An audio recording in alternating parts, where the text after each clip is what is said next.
Hello दोस्तों, कैसे हैं आप सब। आशा है दोस्तों आप सब बहुत अच्छे होंगे। दोस्तों इस वीडियो में हम बात करेंगे रेलवे ग्रुप डी का एक पोस्ट होता है असिस्टेंट वर्क्स, जो कि दोस्तों रेलवे के सिविल इंजीनियरिंग डिपार्टमेंट के अंतर्गत आता है। तो दोस्तों इस वीडियो में हम बात करेंगे कि उनको दोस्तों काम क्या करना पड़ता है, उनका जॉब प्रोफाइल कैसा होता है, वर्कलोड कितना होता है उनके पास, ठीक है, और उनको कहाँ कहाँ जाके काम करना पड़ता है, उनका दोस्तों ट्रेनिंग कितने दिनों का होता है। प्लस में दोस्तों ये भी बात करेंगे कि सैलरी कितना मिलता है उनको, प्लस में उनका प्रमोशन का क्या चांसेस रहते हैं, क्या क्वालिफिकेशन आपके पास है तो आपका प्रमोशन जल्दी होगा। पूरा इस वीडियो में डिटेल से चर्चा करेंगे दोस्तों, तो आप वीडियो के अंत तक जरूर बने रहिए। आइए दोस्तों देर न करते हुए वीडियो को स्टार्ट करते हैं। चैनल पर नए होंगे दोस्तों तो कृपया करके आप हमारे चैनल को सब्सक्राइब कर दीजिएगा, वीडियो को लाइक और शेयर कर दीजिएगा दोस्तों। तो आइए दोस्तों देर न करते हुए वीडियो को स्टार्ट करते हैं। सबसे पहले उन दोस्तों को हमारे तरफ से हार्दिक हार्दिक बधाई जिनका 2023 में रेलवे में नौकरी लग चुकी है। तो बात करें दोस्तों असिस्टेंट वर्क्स की, तो दोस्तों ये रेलवे के जो सिविल इंजीनियरिंग डिपार्टमेंट होता है, जिसको दोस्तों शॉर्ट में इंजीनियरिंग डिपार्टमेंट कहा जाता है। आप दोस्तों ये ध्यान में रखिएगा कि रेलवे का जो सिविल इंजीनियरिंग डिपार्टमेंट है उसको सिर्फ इंजीनियरिंग डिपार्टमेंट कहा जाता है। यानी कि कहीं भी आप अगर जो लिखा देखिएगा इंजीनियरिंग डिपार्टमेंट, उसका मतलब आपको समझना है सिविल इंजीनियरिंग डिपार्टमेंट। बाकी दोस्तों जो डिपार्टमेंट होता है उसमें लिखा हुआ रहता है मैकेनिकल, इलेक्ट्रिकल इंजीनियरिंग, आपका एसएनटी, मतलब पूरा जहाँ जो होता है वहाँ लिखा होता है, लेकिन सिविल में केवल इंजीनियरिंग लिखा जाता है। तो आपको इस बात को समझना होगा।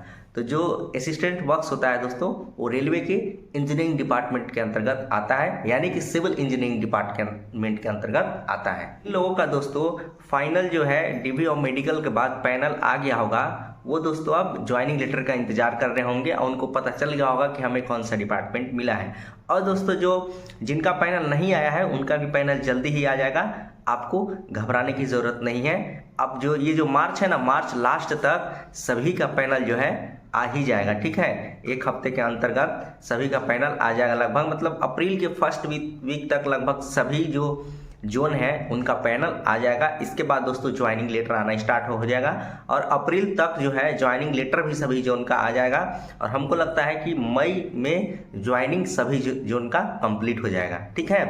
तो इसके लिए आपको घबराना नहीं है दोस्तों। तो सबसे पहले दोस्तों आपको असिस्टेंट वर्क्स मिला है, तो आपको दोस्तों डिवीजन में जाके ज्वाइनिंग करना होगा। कौन कौन से डॉक्यूमेंट लगेंगे उसका वीडियो भी दोस्तों मैं जल्द में लाने वाला हूं, ठीक है। आप चैनल को जरूर से जरूर सब्सक्राइब कर लीजिएगा, हमारे चैनल से जुड़ जाइएगा। पूरा डिटेल से बताऊंगा दोस्तों, क्योंकि हमारा एक्सपीरियंस है दोस्तों। हमने भी 2021 में रेलवे ग्रुप डी ज्वाइन किया था। इसके बाद दोस्तों जीडीसी एग्जाम देकर मैं रेलवे में जूनियर इंजीनियर बन चुका हूँ, तो हमें पूरा एक्सपीरियंस है दोस्तों।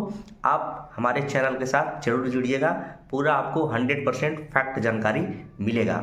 तो आइए दोस्तों, सबसे पहले आपको डिवीजन में जाके ज्वाइन करना होता है। वहाँ से दोस्तों आपको अपॉइंटमेंट लेटर मिलता है। अपॉइंटमेंट लेटर में लिखा हुआ रहता है दोस्तों कि आपको कहाँ पे जाके ज्वाइन करना है, कौन सा आपको सब डिवीजन आपको मिला है। दोस्तों देखिए क्या है कि इनका जो पोस्टिंग होता है दोस्तों वो सब डिविजनल होता है। सब डिविजनल कहने का मतलब है दोस्तों कि एक होता है डिवीजन, डिवीजन से नीचे होता है उसको सब डिवीजन बोलते हैं दोस्तों। यहाँ पे दोस्तों सभी डिपार्टमेंट के जो एडीएन होते हैं वो वहाँ पे बैठते हैं। जैसे कि दोस्तों क्या है, सब डिवीजन में आपको पता चल गया एडीएन बैठते हैं, तो आपका भी जो एडीएन होंगे वहीं पे बैठते हैं, ठीक है। इंजीनियरिंग डिपार्टमेंट का भी एडीएन सब डिवीजन में बैठते हैं, आपका इलेक्ट्रिकल डिपार्टमेंट का भी और एसएनटी डिपार्टमेंट का भी एडीएन वहीं पे बैठते हैं, ठीक है। तो वहाँ पे जो होता है दोस्तों आपका एडीएन भी बैठते हैं। प्लस में दोस्तों क्या होता है कि वहीं पे साइड में आपका एसएससी का ऑफिस होता है, सीनियर सेक्शन इंजीनियर का, ठीक है। तो वहीं पे आपको ज्वाइन करना होता है, जाके सीनियर सेक्शन ऑफिस में आपको जाके ज्वाइन करना होता है। आपको लेटर में लिखा रहेगा कि कहाँ पे आपको जाके ज्वाइन करना है। तो ज्वाइन करने के बाद दोस्तों अब आइए जानते हैं कि आपको काम क्या करना पड़ेगा, ठीक है। तो दोस्तों देखिए, आपको नाम से ही पता चल रहा है हेल्पर, यानी कि दोस्तों आपको हेल्पर का काम करना है, ठीक है। ज़्यादा टेक्निकल काम नहीं करना है दोस्तों, इसमें आपको हेल्प करना है। किसको हेल्प करना है दोस्तों? जो आपके साथ टेक्नीशियन होंगे उनको आपको हेल्प करना है, ठीक है। तो टेक्नीशियन कौन होते हैं? तो टेक्नीशियन दोस्तों क्या है कि आपके जो सीनियर होंगे वो टेक्नीशियन, और प्लस में दोस्तों वो काम करेंगे, एक्चुअली में वो काम करते हैं, आपको हेल्प करना होता है। तो हेल्प क्या चीज़ में करना होता है? तो दोस्तों देखिए, आपका क्या वर्क्स डिपार्टमेंट का काम क्या है? वर्क्स डिपार्टमेंट का काम है दोस्तों रेलवे का जितना भी बिल्डिंग कंस्ट्रक्शन का काम है, ठीक है। प्लस में दोस्तों पाइप लाइनिंग का काम है, जितना भी जैसे मान लीजिए रेलवे का क्वार्टर्स हुआ, रेलवे का ऑफिस हुआ, स्टेशन का निर्माण हुआ, ये सब जितना भी काम है दोस्तों वो वर्क्स डिपार्टमेंट में होता है। तो कहीं भी जब नया कंस्ट्रक्शन होता है दोस्तों तो वो तो कॉन्ट्रेक्चुअल होता है, वहां पे आपका कोई काम नहीं है। वहां पे आपका बस इतना काम हो सकता है कि आप सीनियर सेक्शन इंजीनियर के साथ या जूनियर इंजीनियर के साथ आप जाइएगा और वहां पे आपको मतलब इंस्पेक्शन के लिए जाइएगा साथ में, ठीक है। अगर जी सीनियर सेक्शन इंजीनियर इंस्पेक्शन के लिए जाते हैं और अगर जी जेई जाते हैं इंस्पेक्शन के लिए तो उनके साथ आपको असिस्टेंट के रूप में उनको हेल्प करने के रूप में आपको जाना पड़ेगा। प्लस में दोस्तों कभी कभी आपको सीनियर सेक्शन इंजीनियर ये भी बोल सकते हैं, कहीं भी मान लीजिए कॉन्ट्रेक्चुअल काम हो रहा है, बड़ा कंस्ट्रक्शन का काम हो रहा है, क्वार्टर का काम हो रहा है, कोई ऑफिस का काम हो रहा है, ठीक है, तो वहां पे आपको भेज दिया जाता है कि जाइए देख के आइए कि अच्छा से काम चल रहा है कि नहीं चल रहा है, ठीक है। ये हो गया दोस्तों। तो आप एसएससी के साथ सीनियर सेक्शन इंजीनियर के साथ जूनियर इंजीनियर के साथ रहते हैं तो आपको बस यही काम करना पड़ेगा, मतलब उनके हेल्प के रूप में, उनके साथ आपको गाड़ी चला के जाना पड़ेगा, मतलब उनका असिस्टेंट के रूप में। लेकिन दोस्तों अगर जो आप वर्किंग में आपको भेज दिया जाता है तो वर्किंग में क्या करना पड़ेगा, तो दोस्तों देखिए जो टेक्नीशियन होते हैं वो कारपेंटर होते हैं, ठीक है। और कारपेंटर का काम क्या होता है, कारपेंटर का काम होता है कि कहीं भी मान लीजिए गेट लगाना है तो वो कारपेंटर जाएगा गेट लगाएगा, उसके साथ आपको हेल्प करना है, ठीक है। वो बनाएगा गेट को, सारा चीज मतलब जो भी गेट हो गया, खिड़की हो गया, ठीक है। तो मान लीजिए सब सारा जो है नया बन के तो कॉन्ट्रेक्चुअल रूप से तैयार हो गया, लेकिन दोस्तों समय समय पर क्या उसको मेंटेनेंस करना पड़ता है। जैसे कि कंप्लेन आके डालते हैं, जैसे कि मान लीजिए हमारा डिपार्टमेंट है, ट्रैक मशीन है, हमने क्वार्टर लिया है, मेरा क्वार्टर में जो है खिड़की में कुछ खराबी आ गया था, हम जाके कंप्लेंट डालेंगे वर्क्स डिपार्टमेंट में, तो वहां से लोग कौन टेक्नीशियन और हेल्पर आएंगे हमारी खिड़की को बनाने। कोई पाइप लाइनिंग में प्रॉब्लम हो गया तो वहां से भी आएंगे लोग बनाने। फिर मान लीजिए कहीं भी मान लीजिए चूहा हुआ छेद कर दिया, ठीक है, कहीं से, ठीक है, छत लीकेज होने लगा, तो ये सब जो मेंटेनेंस का काम होता है दोस्तों वर्क्स डिपार्टमेंट देखती है। और वहीं से आपका जैसे कि मान लीजिए कोई दरवाजा टूट गया, खराब हो गया, तो उसको मेंटेनेंस करने का काम दोस्तों वर्क्स डिपार्टमेंट करती है। तो वही वर्क्स डिपार्टमेंट में दोस्तों आपका टेक्नीशियन आते हैं और टेक्नीशियन काम करते हैं, आपको उनके साथ बस हेल्पिंग का काम करना होता है। जैसे कोई टेक्नीशियन बोला है, जैसे कि कोई लकड़ी दरवाजा लेके आया गाड़ी से, दरवाजा उठा के लाइए, चौकट लेके आया तो चौकट उठा के लाइए, टेक्नीशियन बोला वो सामान लेके आओ तो वो सामान लेके आइए।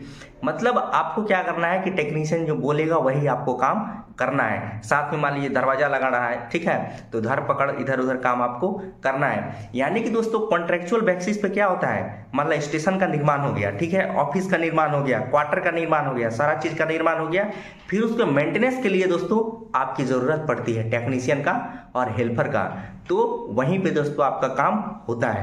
ये दोस्तों कि केवल मेंटेनेंस का काम जो है केवल जो सरकारी एम्प्लॉय हैं हेल्पर और टेक्नीशियन वही करते हैं। आजकल दोस्तों कॉन्ट्रेक्चुअल बेसिस पे भी मेंटेनेंस का काम होता है। जैसे कि दोस्तों मान लीजिए बहुत ज्यादा मात्रा में काम है, ठीक है, तो वहां पे तो सिर्फ सरकारी एम्प्लॉय से काम नहीं चलेगा, तो वहां पे कॉन्ट्रैक्ट को भी भेज दिया जाता है। जैसे कि हमने बहुत बार देखा है दोस्तों कि हम जब क्वार्टर में रहते थे ग्रुप डी में, तो वहां पे कभी कॉन्ट्रैक्ट वाले आते थे तो कभी आपका सरकारी वाले आते थे, ठीक है। तो हम लोग उनसे पूछते थे कि आप लोग कॉन्ट्रेक्चुअल है कि गवर्नमेंट के थ्रू आए हैं, रिक्रूटमेंट हो गए रेलवे के थ्रू आए हैं, तो उन लोग बताते थे।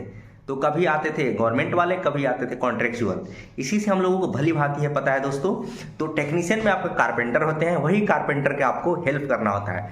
अब दोस्तों वो दोस्तों क्या है कि दो प्रकार के हो सकते हैं, या तो दोस्तों वो सीमेंट वाला काम करने वाला हो सकते हैं, या जिसको राजमिस्त्री हम लोग बोलते हैं, या तो वो जो लकड़ी वाला काम होता है वो करने वाले हो सकते हैं। तो आपको कौन सा में भेजा जाएगा वो आपके एसएससी और जूनियर इंजीनियर डिसाइड करेंगे कि आपको सीमेंट वाला काम में भेजा जाता है। सीमेंट वाला काम में अगर भेजा जाता है दोस्तों तो आपको वही मसाला वसाला बनाना पड़ेगा, ठीक है, मसाला वसाला बनाना पड़ेगा, और जो काम करेंगे राजमिस्त्री का टेक्नीशियन उनको जाके मसाला देना होगा। ऐसा नहीं दोस्तों कि बहुत बड़ा काम रहता है, जैसे कि मान लीजिए थोड़ा सा कहीं कोई ढलाई टूट गया, नीचे फर्श टूट गया, आपको टाइल्स बिछाना है, ठीक है, तो वहां पे दोस्तों थोड़ी मोड़ी मसाला बनाना पड़ता है, ज्यादा नहीं। जैसे कि पूरा ज्यादा काम रहता है वहां कॉन्ट्रैक्ट वाले जाते हैं, कभी भी सरकारी वाले नहीं जाते हैं। कभी कभी भेज दिया तो अलग बात है साथ में, लेकिन क्या है कि आप ये ध्यान में रखिए कि सिर्फ जहां पे मेंटेनेंस का काम होता है दोस्तों, जैसे कि टाइल्स बिछा है, वो टाइल्स में से एक टाइल्स टूट गया, ठीक है, तो उसको मेंटेनेंस करने के लिए आपको एक टेक्नीशियन और हेल्पर जाते हैं। इतना बस आपको ध्यान में रखना है। तो ऐसा नहीं है कि पूरा रूम ही आपको टाइल्स लगाने के लिए दे दिया जाएगा, पूरा घर ही टाइल्स लगाने के लिए दे दिया जाएगा, नहीं। तो ये आपको या तो सीमेंटेशन वाला भी काम मिल सकता है या तो लकड़ी वाला भी काम मिल सकता है, जैसे दरवाजा लगाना हो गया, ठीक है, दरवाजा टूटा है तो उसका मेंटेनेंस करने का काम हो गया, कहीं दरवाजा ठीक है चेंज करने का काम हो गया।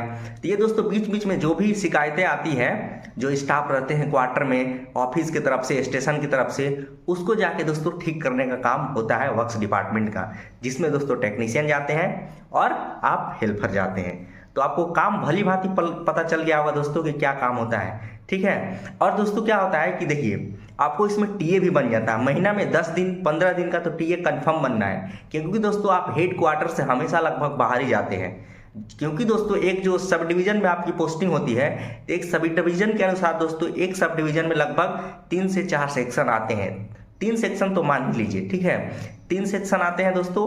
और उस सेक्शन में जो सेक्शन होता है दोस्तों, एक सेक्शन लगभग 50 किलोमीटर का होता है, यानी कि दोस्तों 100-150 किलोमीटर के अंदर में आपको ट्रैवल करना होता है। तो महीना में दोस्तों किसी न किसी भी तरह आप 10 से 15 दिन ट्रैवल कर ही जाते हैं, तो वहाँ पे आपको टीए भी अच्छा खासा मिल जाता है। 8 किलोमीटर से जाते हैं दोस्तों तो फुल टीए आपका बनता है, ठीक है, यानी कि 8 किलोमीटर से बाहर 12 घंटे से ज़्यादा के लिए आप जाते हैं तो आपको फुल टीए बनता है। तो दोस्तों फुल टीए तो हम नहीं कर सकते हैं, क्योंकि आप जाते हैं और ड्यूटी करके वापस आ जाते हैं, तो 70% कन्फर्म है कि आपका टीए बनेगा, यानी कि 350 रुपये डेली आप जोड़ लीजिए। तो यानी कि मान लीजिए कि 10 दिन का भी टीए बनता है तो आपका 3500 रुपये आराम से हर मंथ एक्स्ट्रा बनेगा वर्क्स डिपार्टमेंट में, अगर जो आप हेल्पर बनते हैं तो आपको भली भांति पता चल गया होगा दोस्तों कि वर्क्स डिपार्टमेंट में आके हमें काम क्या करना पड़ता है। अब दोस्तों काम कितना करना पड़ता है दोस्तों, ये आपके ऊपर डिपेंड करता है, और मतलब कितना जहाँ पर आप गए हैं वहाँ पर कितना काम है, आपके टेक्नीशियन के ऊपर डिपेंड। आपको टारगेट मिला है कि कितना आपको एक दिन में करना है, ऐसा कुछ टारगेट नहीं होता है। सरकारी काम में टारगेट कहाँ होता है, ठीक है, अगर जो टारगेट मिलने लगे तब तो सरकारी नौकरी ही करना छोड़ देगा आदमी। टारगेट कुछ भी वैसा नहीं होता है, जहाँ आप गए हैं वहाँ पे टेक्नीशियन काम करते हैं साथ में, अगर जेई जाते हैं साथ में, बहुत ज़्यादा बड़ा काम है तब तो आपको करना पड़ेगा, नहीं तो लोग नॉर्मली थोड़ा मोड़ा काम करके और टाइम बिता के आ जाते हैं, ठीक है। तो आप समझ ही सकते हैं कि सरकारी में कितना काम होता है दोस्तों, ठीक है। तो अब आइए दोस्तों ये चर्चा करते हैं कि आपको सैलरी कितना मिलेगा, ठीक है, आप ज्वाइन करते हैं 2023 में। तो पूरा डिटेल से चर्चा करेंगे दोस्तों, आप वीडियो के अंत तक जरूर बने रहिएगा, तभी सारा चीज़ आपका क्लियर हो पाएगा। बहुत लोग ट्रेनिंग के बारे में पूछ रहे थे कि असिस्टेंट वर्क्स का ट्रेनिंग कितने दिनों का होगा। तो दोस्तों मैं ये बताना चाहूँगा कि असिस्टेंट वर्क्स का जो ट्रेनिंग का जो ऑफिशियल रूप से कोई प्रावधान नहीं है। आप यहाँ पे देख सकते हैं, ये जो इंडियन रेलवे जो गवर्नमेंट है उसका मैं साइट से ये डाउनलोड किया हूँ। इसमें वर्क्स के सारे लोगों का ट्रेनिंग के बारे में दर्शाया गया है, लेकिन हेल्पर के ट्रेनिंग के बारे में नहीं है। यानी कि दोस्तों आपका ट्रेनिंग ऑफिशियल रूप से ट्रेनिंग का कोई प्रावधान नहीं है, आपको बस हेल्प का काम करना है, बाकी जो भी टेक्निकल काम है, जो भी काम है वो आपका टेक्नीशियन करेंगे, तो उनकी ट्रेनिंग होती है, आपकी ट्रेनिंग नहीं होती। बात करें दोस्तों सैलरी की, तो सबसे पहले आप ज्वाइन करते हैं दोस्तों तो आप लेवल 1 में होते हैं, ग्रेड पे 1800 होते हैं। लेवल 1 1800 ग्रेड पे के अनुसार दोस्तों जो सैलरी बनती है आपका बेसिक पे, वो दोस्तों 18,000 रुपये बनता है आपका पर मंथ। इसके बाद दोस्तों आपको अगला मिलने वाला एलेवेंस आपका दोस्तों, जिसको दोस्तों डियरनेस अलाउंस महंगाई भत्ता कहा जाता है। ये जो अभी चल रहा है दोस्तों, अभी जनवरी से अनाउंस हो चुका है 42%, लेकिन अभी मिला नहीं है दोस्तों, अभी अप्रैल से मिलना स्टार्ट होगा। यानी कि मार्च का जो सैलरी आएगा दोस्तों लास्ट में, वहाँ पे आपका ऐड होके आएगा, ठीक है। मार्च अकाउंट है दोस्तों, तो साल में एक ही बार सैलरी आपका लेट होता है, वो होता है आपका मार्च का सैलरी। मतलब अप्रैल में 1 तारीख 2 तारीख 3 तारीख 4 तारीख तक आती है सैलरी, कभी भी मतलब साल में लेट नहीं करता है दोस्तों, लेकिन मार्च अकाउंट रहता है, इसीलिए दोस्तों 2-3 दिन सैलरी लेट करता है। तो यहाँ पे दोस्तों आपकी जो है, यहाँ पे आपका डियरनेस अलाउंस जो मिलेगा दोस्तों, बेसिक का 42% आपको मिलेगा। पहले 38% था दोस्तों दिसंबर 2022 के अनुसार, लेकिन दोस्तों अब जो हो चुका है आपका 42% हो चुका है, 4% बढ़ के, ठीक है। तो यानी कि हम लोगों को क्या है दोस्तों, जनवरी फरवरी मार्च तीनों का जो बकाया रहा अभी तक तो मिला नहीं है, उसका जोड़ जाड़ के पूरा मिलता है अभी मार्च का सैलरी में, ठीक है। अब फिर दोस्तों मिलना स्टार्ट हो जाएगा तो फिर कंटिन्यू स्टार्ट होगा। दोस्तों ये जो डियरनेस अलाउंस है साल में 2 बार बढ़ता है, एक बार जनवरी में बढ़ता है दोस्तों, एक बार जुलाई में बढ़ता है। कितना बढ़ता है दोस्तों ये गवर्नमेंट डिसाइड करती है। तो अभी दोस्तों 42% आपको मिलेगा, आप ज्वाइन कीजिएगा तो 18,000 दोस्तों, 18,000 का आप 42% निकालते हैं दोस्तों, तो आपका होता है 7,560 रुपये। यानी कि दोस्तों अभी आप अगर ये ज्वाइन करते हैं ग्रुप डी तो आपको डियरनेस अलावेंस ग्रुप में 7,560 रुपये मिलेंगे। और दोस्तों एक चीज़ और हम बताना भूल गए कि बेसिक पे में भी दोस्तों साल में 2 बार इंक्रीमेंट लगता है। एक बार दोस्तों जनवरी में लगता है इंक्रीमेंट, एक बार दोस्तों जुलाई में लगता है इंक्रीमेंट। तो दोस्तों क्या है कि देखिए अभी आप ज्वाइन करेंगे तो आपका इंक्रीमेंट कब लगेगा, तो अभी से जोड़ लीजिए दोस्तों। अगर जी आपका ज्वाइन किया हुआ जुलाई में 6 महीना पूर जाता है, ठीक है, जुलाई के 1-2 दिन पहले 6 महीना पूर जाता है तो आपका दोस्तों इंक्रीमेंट जुलाई में लग जाएगा। लेकिन अगर जो दोस्तों आपका 6 महीना जुलाई में नहीं पुरता है तो आपका जनवरी में लगेगा। उसी प्रकार से जो आप अगर जो दोस्तों जुलाई के बाद ज्वाइन करते हैं, जनवरी में 6 महीना पुरता है तो आपका जनवरी में इंक्रीमेंट लग जाएगा, नहीं तो नेक्स्ट जुलाई में लगेगा। यानी कि दोस्तों कहने का मतलब है कि ज्वाइनिंग के बाद आपका 6 महीना होना चाहिए, ठीक है, मिनिमम 6 महीना, तब जाके आपका इंक्रीमेंट लगता है। तो यानी कि अभी आप ज्वाइन करते हैं दोस्तों तो आपका इंक्रीमेंट जुलाई में नहीं लगेगा, आपका इंक्रीमेंट जनवरी में लगेगा, क्योंकि 6 महीना नहीं हो पा रहा है, ठीक है। और जो जुलाई के बाद ज्वाइन करेंगे उनका जनवरी में नहीं, नेक्स्ट जुलाई 2024 में ही इंक्रीमेंट लगेगा।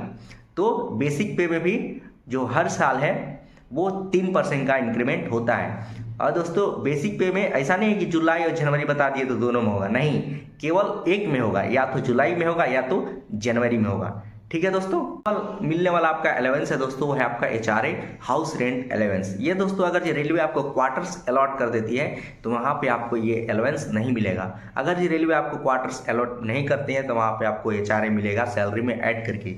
ये जो HRA होता है दोस्तों वो या तो छोटे स्टेशन पे आपका 10% दिया जाता है ग्रुप डी एम्प्लॉय को, ठीक है, ग्रुप डी एम्प्लॉय को 10% दिया जाता है, बाकी को 90% अभी दिया जाता है।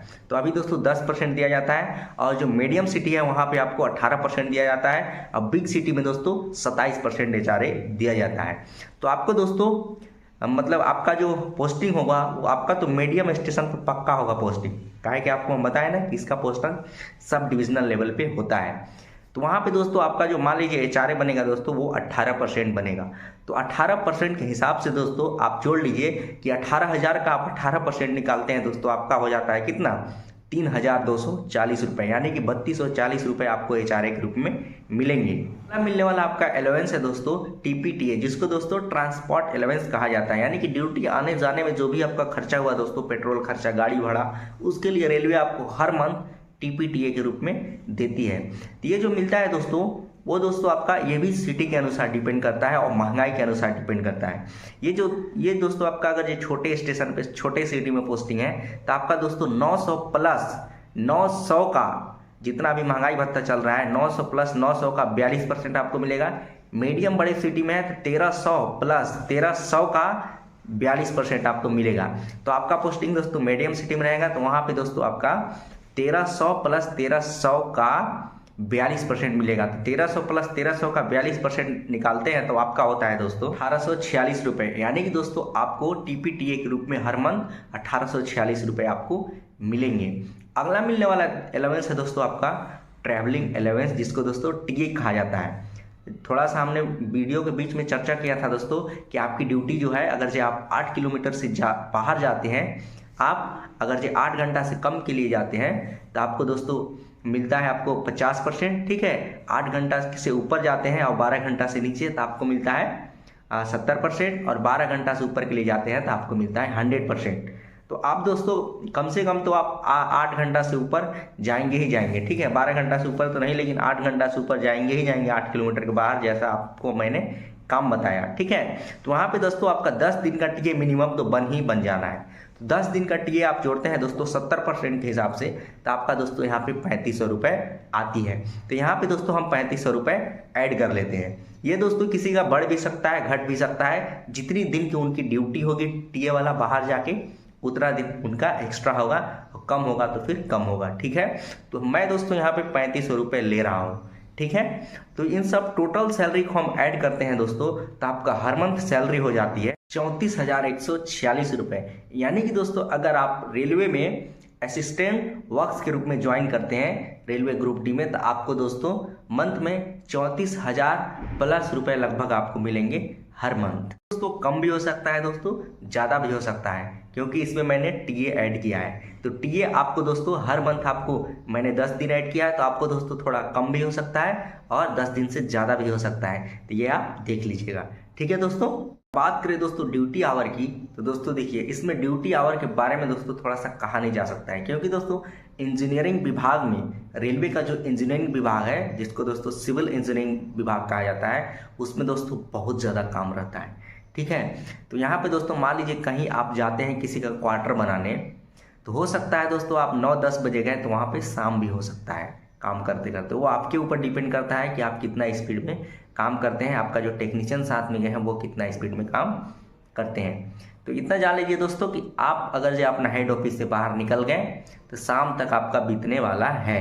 ठीक है, शाम तक आपका मान लीजिए कि 6-7 बज ही जाएगा, उतना के बाद ही अगर ये आपके ऊपर डिपेंड करता है कि आप कितना जल्दी करके जाना चाहते हैं आपके टेक्नीशियन के ऊपर। तो ड्यूटी आवर मान के चलिए कि इसमें 8 घंटा आपको करना है तो करना है। इसमें नाइट ड्यूटी नहीं होता है, केवल डे में काम होता है आपका, नाइट ड्यूटी बिल्कुल नहीं होता है। ठीक है दोस्तों, आपको ये मान के चल रहा है कि आपकी ड्यूटी आवर 8 घंटे की है। अब दोस्तों बात कर लेते हैं प्रमोशन की कि आपका प्रमोशन कैसे होता है। तो दोस्तों क्या है, देखिए यहाँ पे क्या होता है कि प्रमोशन आपका आप 2 प्रकार से ले सकते हैं। या तो आप नॉर्मली प्रमोशन, जिसमें दोस्तों बहुत टाइम लगता है, आप रिटायर हो जाए, शायद टेक्नीशियन बन के रिटायर हो जाए, आप ग्रुप डी रहिएगा। ठीक है, ग्रुप डी से आप टेक्नीशियन बन जाइएगा। लेकिन दोस्तों आप बात करें जूनियर इंजीनियर बनने की वर्क्स डिपार्टमेंट का, तो वहाँ भी दोस्तों आपका पॉसिबल कम हो जाता है, क्योंकि जूनियर इंजीनियर तक जाने में आपको normally without exam, without qualification वहाँ तक जाने में दोस्तों बहुत टाइम लगता है। हो सकता है आप रिटायर हो जाइएगा लेकिन नहीं पहुँच पाइएगा। हो सकता है आप SC ST कैटेगरी से बिलोंग करते हैं तो भले ही आपका प्रमोशन JEE तक हो जाए, लेकिन इम्पॉसिबल है। तो दोस्तों आपको प्रमोशन लेना कैसे है, तो दोस्तों आपका जो प्रमोशन है दोस्तों, आपके पास या तो अगर JEE बनना है, SSC बनना है, ठीक है, तो आपके पास डिप्लोमा होना चाहिए, डिप्लोमा इंजीनियरिंग होना चाहिए दोस्तों, मिनिमम डिप्लोमा इंजीनियरिंग डिपार्टमेंट में। ठीक है, डिप्लोमा इंजीनियरिंग यानी कि दोस्तों इंजीनियरिंग डिपार्टमेंट में क्या है, डिप्लोमा होता है, बीटेक होता है, ITI नहीं। ठीक है, ITI से आप टेक्नीशियन तक ही सीमित हो जाते हैं। ठीक है, आपके पास अगर डिप्लोमा है, मिनिमम डिप्लोमा, बीटेक भी चलेगा यहाँ पे, तब आप जाके JEE SSC बन सकते हैं जल्दी से। यहाँ पे दोस्तों क्या है कि वैकेंसी आती है GDC, general departmental competitive exam. पहले दोस्तों कोई क्राइटेरिया नहीं था, आप ज्वाइन कीजिए, GDC तुरंत आया, तुरंत फॉर्म डालिए। लेकिन दोस्तों अब ये 3 साल या 5 साल करने जा रही है रेलवे, हमने नोटिस डाला हुआ है, उसको आप देख लीजिएगा जाके। हम लोग के समय कुछ भी नहीं था, इसीलिए तो हम 2021 में फॉर्म ज्वाइन किए थे, फॉर्म आया, GDC तुरंत डाले, जूनियर इंजीनियर बन गए। हमारा किस्मत बहुत अच्छा था, मैं अपनी किस्मत को दाद देता हूँ। ठीक है, लेकिन अब ये क्राइटेरिया बढ़ने वाला है, या तो 3 साल या तो 5 साल होने वाला है। और जो LDC के लिए तो ऑलरेडी 3 साल है। तो 2 ऑप्शन है आपके पास, या तो LDC एग्जाम दीजिए या तो GDC एग्जाम दीजिए। और दोस्तों LDC में क्या होता है कि डिप्लोमा के अदर वालों को भी अलाउ कर दिया जाता है। कौन, जो PCM से पढ़े हैं ना, जो साइंस पढ़े हैं, फिजिक्स केमिस्ट्री मैथ, उनको दोस्तों अलाउ कर दिया जाता है JEE बनने के लिए LDC का एग्जाम में। लेकिन GDC में आपको कंफर्म डिप्लोमा चाहिए तो चाहिए, GDC में नहीं चलेगा दूसरा क्वालिफिकेशन। GDC में वही क्वालिफिकेशन चलता है जो आपका ओपन रिक्रूटमेंट होता है, और जो उसका सिलेबस होता है ओपन रिक्रूटमेंट का, उसका सिलेबस होता है GDC में, उसका क्वालिफिकेशन भी होता है GDC में। लेकिन LDC में क्या होता है कि सिलेबस भी चेंज हो जाता है और आपका क्वालिफिकेशन भी चेंज होता है। डिप्लोमा वाले तो एलिजिबल होते ही है, प्लस में PCM वाले को भी एलिजिबल कर दिया जाता है LDC में, GDC में नहीं, LDC में। और जो LDC वैकेंसी आता है दोस्तों, वो आपका जो वर्क्स डिपार्टमेंट है उसी के अंतर्गत आता है। अगर जो उसी का JEE का वैकेंसी आया, LDC का JEE का वैकेंसी आया, SSC का वैकेंसी आएगा, तो आप फिल कर सकते हैं। ठीक है, वैसे तो JEE का ही आता है, SSC का डायरेक्ट नहीं आएगा आपका, JEE का आएगा, फिर JEE से आप SSC बनते हैं, तो उसी डिपार्टमेंट पे LDC आएगा तभी आप भर सकते हैं। जैसे कि हमारा ट्रैक मशीन है, तो ट्रैक मशीन में LDC आएगा तो आप नहीं भर सकते हैं। हाँ, लेकिन ट्रैक मशीन में GDC आएगा तो आप भर सकते हैं।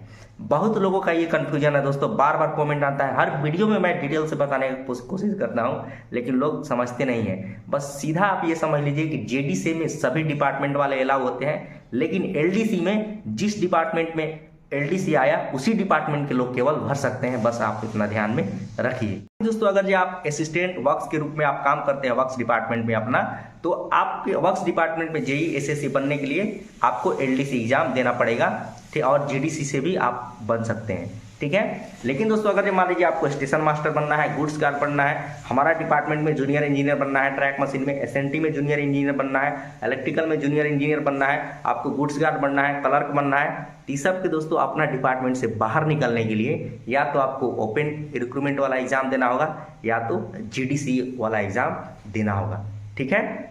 तो आप समझ गए होंगे दोस्तों, यानी कि जीडीसी एक प्रकार का ओपन टाइप का एग्जाम है, ठीक है। लेकिन बस अंतर इतना है कि बस रेलवे एम्प्लॉय ही उसमें फॉर्म डाल सकते हैं। तो आप भली भांति समझ गए होंगे दोस्तों। मुझे आशा है दोस्तों कि हमारा ये वीडियो आप लोगों को काफ़ी इन्फॉर्मेटिव लगा होगा। अगर जब फिर भी कोई डाउट है दोस्तों, डाउट तो रह ही जाता है, हम इतना बताते हैं फिर भी डाउट रह जाता है, तो आप कमेंट बॉक्स में कमेंट जरूर करें। किस टॉपिक के ऊपर वीडियो चाहिए ये भी कमेंट बॉक्स में कमेंट करें। हम वीडियो लाने का जरूर से जरूर प्रयास करेंगे, ठीक है। तो चैनल पर नए होंगे दोस्तों तो कृपया करके सब्सक्राइब कर दिए होंगे, अभी तक भी कितना लोग नहीं किया होगा। बस खाली आता है, देखता है और चला जाता है वीडियो। दोस्तों हम इतना जब आपके लिए मेहनत कर दिए तो आप बस क्या करिए कि लाइक कर दीजिए और कम से कम सब्सक्राइब कर दीजिए, ताकि दोस्तों हमें मोटिवेशन मिले और भी आपको हेल्प करने का मन करें और भी आपके लिए इस टाइप का वीडियो लाते रहें। तो ठीक है दोस्तों, इस वीडियो में इतना ही, मिलेंगे नेक्स्ट वीडियो में, तब तक के लिए जय हिंद।